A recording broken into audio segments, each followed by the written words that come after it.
Қоғам мүддесін көздейтін бизнес, күнделікті өмірімізді жеңілдететін технологиялар. Бағдарламамыздың әр шығарылымында біз сіздерді әлеуметтік жауапкершілігі жоғары, табиғатқа қамқорлықпен қарап, жаңа өнертабыстар негізінде болашаққа бағдар алған жерлестерімізбен таныстырамыз. The World of Startups. Бұл заманауи хай-тек жаңалықтар мен оларды қазіргі өмірімізге бейімдеу жайлы бағдарлама.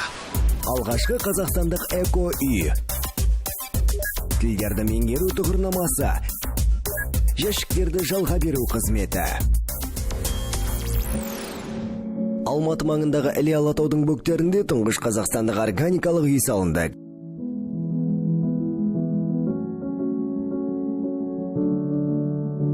Кәсіпкер Тахиржан Қадырбековке ерекше баспана тұрғызу ойы 2006 жылы келіпті. Алайда жобаны жүзеге асыру тек 5 жылдан кейін мүмкін болды. Бұл уақыт аралығында бұл бастама негізін қалаушы экомекеннің қыр-сырын зерттеп, сабаннан үй қалау технологиясымен танысып, химиялық өңдеуі ең төмен табиғи материалдарды іріктеді. Нәтижесінде Эргодом бой түзеді. Основные показатели эргодома, чем он отличается вообще? Эргодомның негізгі көрсеткіштері жалпы ол өзге үйлерден несімен өзгеше. Басты ерекшелігі құрылыс барысында пайдаланылған барлық материалдардың 90% таза органикалық өнімдерден құралғандығында. Негізінен ағаш, сабан, балшық, құм, су, құрақ пен табиғи тастар қолданылды. Камень натуральный. Ну и вот и все. Бұл аталған материалдардың негізінде аумағы 2300 шаршы метрді құрайтын екі бірдей таунхаус бой түзеді. Әрбірі жеке кіреберісі бар 3 пәтерге бөлінген. Жобаға жұмсалған жалпы инвестицияның көлемі 4,5 миллион ақш долларын құрады. Это проектирование институт Казнеса. Жобалау кезеңінде Қазақстанда ғылыми зерттеу және сәулет пен құрылысты жобалау институты біздің жобамыз бойынша ғимараттың кейбір бөліктерін нығайту жөнінде ұсыныс айтты. Берген кеңестеріне сай қабырғалары мен блоктарды темір пластиналармен бекіттік. Осының арқасында нысан 9 балға дейінгі жер сілкінісіне төтеп беріп, ешқандай қауіп-қатер тудырмайды. Құрылысты жобалау барысында ғимараттың энерготиімділігіне үлкен көңіл бөлінген. Оның деңгейі А++ ең жоғарғы класына жауап береді. Осылайша эко-үйдің 1 шаршы метріне жылына 36 киловатт жылу тұтыну жеткілікті болмақ. Нәтижесінде жылу 3 есеге дейін үнемделеді, себебі бүгінгі нысандарға 116 киловатт жылу жұмсалады. Сегодня наше здание по углеводородному следу имеет отрицательный баланс. Бүгінгі таңда біздің ғимарат көмірсутегін шығару көрсеткіші бойынша теріс теңгерімге ие. Бұл дегеніміз, жұмыс барысында құрылыс материалдарын әзірлеу кезінде көмірсутек бөлінудің орнына ол оны керісінше бойына сіңіріп өз пайдасына асырады. Осындай жүйенің нәтижесінде біздің нысан 30 тоннаға жуық көмірсутегін консервіледі деп айтуға болады. В итоге наше здание законсервировало в своей конструкции порядка 30 тонн углеводорода. Экомекендегі микроклиматты сақтаудың бірден-бір жолы қоныстық жер телімінде пермадақылық бақша жүйесін дамыту. Оның басты қағидаты қоршаған орта мен ауыл шаруашылығы жүйесінің өзара барынша үйлесім табуы. Сондықтан эко-үй аумағындағы бар топырақ беті арнайы жабынмен қорғалады. Жаңбыр жауған кезде бұл жүйе ылғалдылықты сақтап, булану процесін 85%-ға дейін тоқтатады. Есесіне бақшаны күрделі суару инфрақұрылымымен қамтамасыз етудің қажеті болмайды. Басты мақсат жобаны көгалдандыру кезінде қажеттінің барлығы қол астында болуы шарт. Бұл орайда адамның жеміс-жидек көкөністердің ортасында өмір сүруі маңызды. Ол біріншіден үйден шықпай-ақ бақша дақылдарының дәмін тату мүмкіндігін жасау.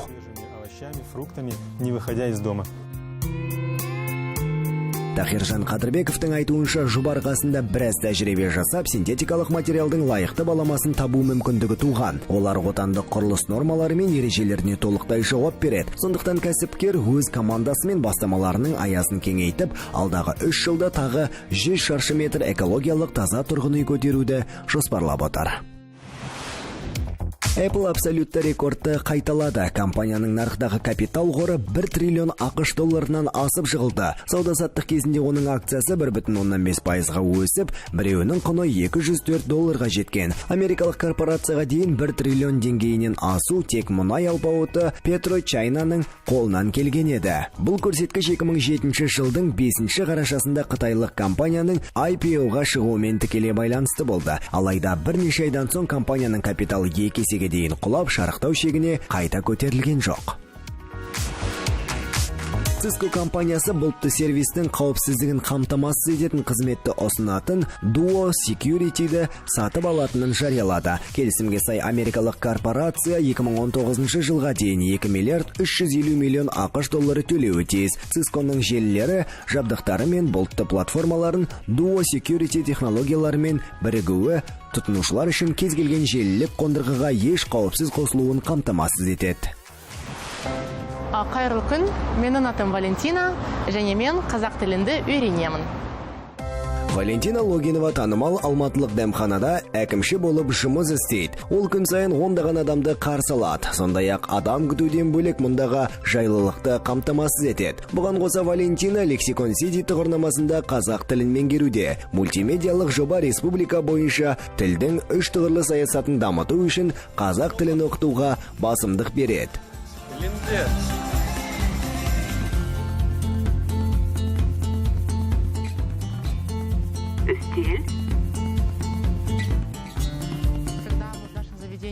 Біз ғимаратымыздың қас бетіндегі ашық көгілдір түсті жапсырмаларды көзіміз шалған сәтте, ондағы сөздер не үшін жазылғаны қызықты болды. Кейін QR коды сканерден өткізген кезде 3 тілді бірдей меңгеру мүмкіндігі жасалғанын түсіндік. Оқу біз үйренгендей сөздіктерді жаттап түрлі оқулықтардан тапсырма орындау арқылы емес. Мұнда тіл меңгеру мүлдем басқа форматта жүргізілетіні қызықтырды. Бұл өте қарапайым болғанымен өте тиімді әдіс. Тем, что он простой, но при этом действует.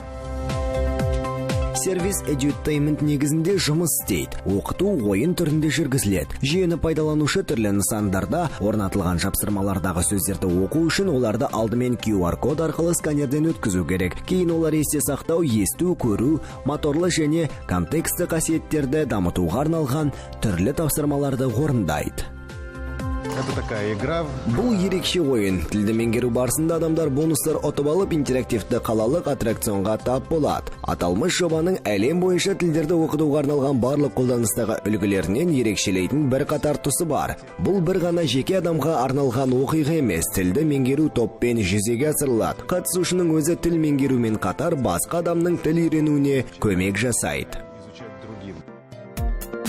Бағдарламаның алғашқы томы 300 сөзден құралған, алайда ойын барысында оларға кемінде тағы 200 сөз қосылады. Мәселен, сөйлемдер құрау керек болған кезде, қолданушы әр кезеңді бағындырған сайын бонустарға ие болады. Кейін оларды дәмханаға жеңілдік, театрға билет сынды түрлі нақты сыйлыққа ауыстырып алуға болады. Біз әкімшілік және мазмұндық негізде іске қосылуға дайынбыз, барлығы жоспарға сай өтуде. Қазіргі таңда жобаны қаржыландыру мәселесі бірнеше жолмен шешіліп жатыр. Бүгінде корпоративтік әріптестерімізбен байланыс орнатылуда. Сондай-ақ Start Time тұғырнамасында краудфандингдік компанияны іске қостық. Жобаны толықтай аяқтап, сәтті жүзеге асыру үшін 9 миллион теңге жинап, бастамаға интерактивті жапсырмалар блогы бар мыңдаған агентті жұмылдыру керек. Олар өз кезегінде миллион қазақстандықты жүйеге тартатын болады. Арнайы мобильді қосымша жарияланып іске қосылған сәтте, город словарь аттракционы толыққанды жұмысына кіріспек.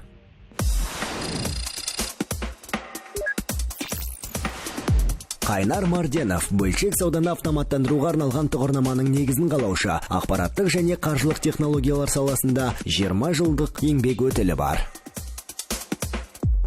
Кәсіпкердің табысқа жетудің 5% ғана ұтқыр ой бизнес модель мен теориялық стратегияға байланысты. Негізгі табыс кілтінің 95% инновациялардың нәтижелерін ескере отырып, қажырлы еңбек етуіне тікелей қатысты. Lean Startup кітабы, авторы Эрик Рис. Первый раз предложил своему клиенту.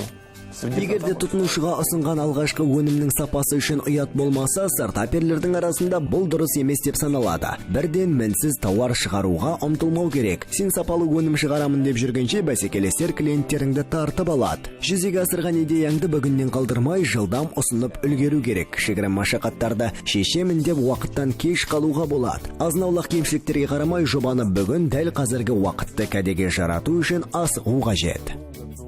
старта прописаны все твои... Lean стартап дегеніміз ғарыштық кемені ұшырып, жобаңды жүзеге асырғанша барлық шаралар ескеріліп, қажетті бюджет қоры мен табыс көзі толықтай бекітілген. Мәреде шампан атып отыратын кезде жоспарлап қоятын бастама емес. Жоқ, ол мүлдем олай емес. Оны автотрассада көлікпен жүрумен салыстыруға болады. Сен қайда баратыныңды білесің, алайда ол қалай жүзеге асатыны белгісіз. Өйткені бірер шақырымнан соң жолдың жабылып қалатынына ешкім кепіл болмайды. Олай болса басқа жол іздеуге тура келеді. Онда да кептеліс болуы мүмкін. Сондықтан тиянақты әзірлікке үлкен көңіл бөлмей, бірден іске кірісу қажет. Таңдаған жолың қателіктеріңді өзі көрсетеді. Дорогу тебе подскажет, где ты ошибся. Көшу өрттен де ауыр. Алматылық Дмитрий Пичугиннің пайымдауынша бұл халық даналығы қоныс аударудың қаншалықты қиын іс екенін нақты сипаттайды. Шынымен де көшу оңай шаруа емес. Өмір бойы жинаған мүлікті тасымалдау үшін көптеген күш-жігер мен уақыт жұмсалады. Қазір біз өзіміздің жеке пәтерімізге көшу үстіндеміз. Бұған дейін баспана жалдап тұруға мәжбүр болдық. Әрдайым заттарды тасымалдау мәселесіне тап болатынбыз. Көбіне көпшілікке жақсы таныс қытайлық сөмкені пайдаландық. Алайда олардың сапасы нашар және тез жыртылады. Немесе картон қорабына заттарымызды салатынбыз. Олардың да мәселесі сол. Оған қоса түбі ашылып кетіп, ішіндегінің бәрі сыртқа шашылатын еді. Бұл жолы ол мүлкінің сақтығын қамтамасыз ету үшін бокс қораптарын жалға алды. Жалдамалы жәшіктер қызметінің иелері Руслан Фомин мен Санжар Бишманов. Бұл олардың екінші жеке кәсіпкерлік істері. Бұған дейін олар гавайлық укулеле гитараларын сатумен айналысқан.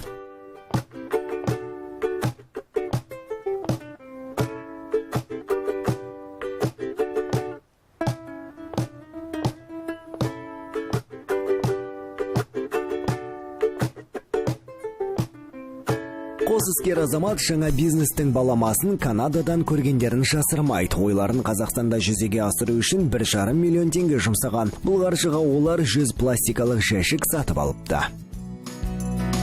У нас была какая цель? Бізде алдымен 100 жәшік сатып алу мақсаты болды. Олардың барлығын жалға берсек, тағы сатып аламыз дедік. Қазір бізде айналымда 500 пластикалық қорап бар. Тіпті олардың өзі жетіспей қалған бір кез болды. Егер бұл жағдай жақын арада қайталанса, тағы қосымша 200 жәшік сатып алу ойымызда бар. Бүгінде компанияның бір айлық айналымы 1 миллион теңгеге жеткен. Күніне 2-3 тапсырысы жүзеге асырылады. Алматыда бұл қызмет түрі әзірге аса дамый қоймаған. Сонда да тырнақалды жоба іске қосылысымен жарты жылда өзін ақтап шыққан. Біздің жәшіктеріміздің мөлшері стандартта. Ені 60 см, ұзындығы 40, биіктігі 30 см. Біз оның сыйымдылығын өлшедік. Ішіне A4 форматындағы қағаздың 11 бумасы, 25 джинсы, 40 кітап пен 3 миллион 540 мың доллар емін еркін сыйып кететінін анықтадық. Пайдаланушылардың қалауына сай жоба иелері 50 тариф жүйесін енгізген. Ең қолайлысы әрі қалта қақпайтыны 5 күнге 6 жәшікті жалға беру. Бұл қызмет түрінің құны 3000 теңге. Салыстыратын болсақ, сапасы жүктен бұрын сын көтермейтін картон қораптың біреуі кемінде 350 теңге тұрады. Задача стоят увеличить охват по физлицам. Алдағы уақытта жеке тұлғалардың қатарын арттыру мақсаты тұр. Сондай-ақ кол орталыққа адам алу жоспарда бар. Ол бизнес, интернет дүкендермен басқа да сервистік компанияларға қоңырау шалып қызметімізді ұсынатын болады. Құрылысшылармен келісімге тұрып, коммерциялық ұсыныс жасаймыз деген ойдамыз. Немножечко встряхнуть в плане аренды ящиков. Жақын арада Руслан мен Санжар кәсіптерінің жұмыс аясын кеңейтіп, көшкен кезде көйлектерге қажетті қаптар мен тыстар, пиджактарға арнайы шкаф бокстар сататын интернет дүкен ашуды көздеп отыр. Әзірге бұл бизнесті де өз қаржыларына құруды мақсат етуде. Ойлары сәтті жүзеге асып, нақты табыс кірген кезде инвестиция тарту жағы да назардан тыс қалмайды дейді кәсіпкерлер.